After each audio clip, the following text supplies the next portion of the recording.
I've seen people who live relatively good lives. They are men who are faithful to their wives.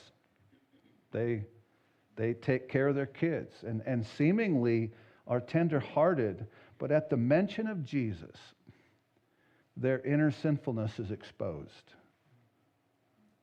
They immediately give you intellectual arguments right now. They're ready to go. They've thought this out. They've already confronted Jesus, and they have arguments about Jesus and how he is a fraud and an imposter and a liar, and you can't trust the Word of God. And they have it all planned out, and this seemingly great person that I thought was really together is really angry at someone he doesn't believe in. And their countenance changes, and after a short time, they refuse to speak of Jesus any longer. They don't want to talk about it.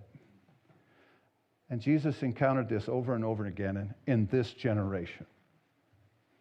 He does this to people. In fact, you're going to have to do business with Jesus, either here, for sure here, but for sure later. You're going to have to deal with them. And we're living in an evil generation. An evil generation is described by Jesus as a generation that craves for a sign here. They want a sign.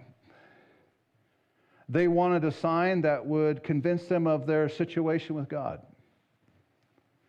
They want a favorable sign. The problem was they had no intention of believing in Jesus as the Messiah. They had already made up their mind. There is not enough signs to convince them. And there never will be. If you can't convince the children of God in the wilderness and all that happened, you'll never be convinced. In fact, unless you come by faith, you'll never have him. Until you say, I'm just going to believe the raw, beautiful Word of God, there's no hope for you. That's it. And we're about to see that.